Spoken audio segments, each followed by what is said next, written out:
Alloh taologa hamd sano bo'lsin. Mana yana zakot musobaqamizni 4-turini boshlab turibmiz. Alloh taolo barchaga kuch-quvvat, g'ayrat, shijoat va o'tkir zehn berishligini so'rab qolamiz.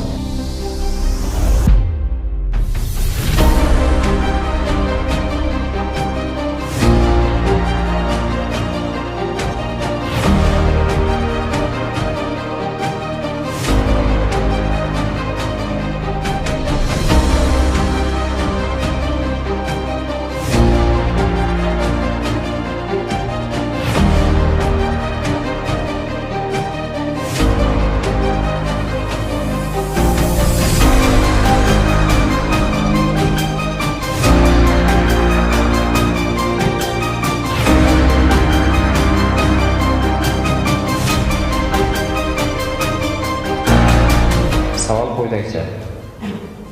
Ma'lumki, kinoya talog'ida ayolni rad qilishni ham, so'kishni ham ehtimol qilmaydigan lafzlar mavjud. Ular qaysilar?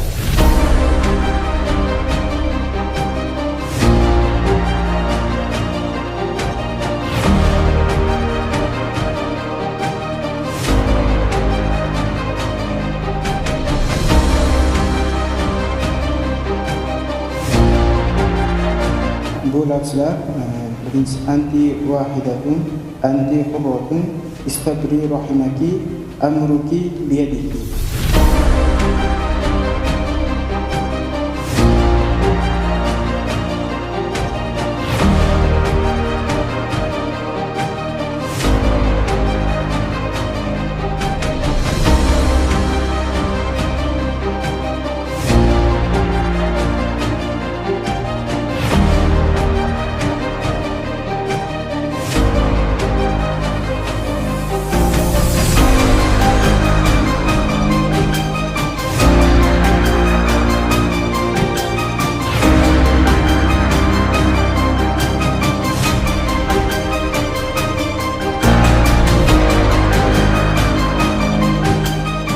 Qaysi holatlarda namozxonning masjiddan chiqib ketishi makruh sanaladi?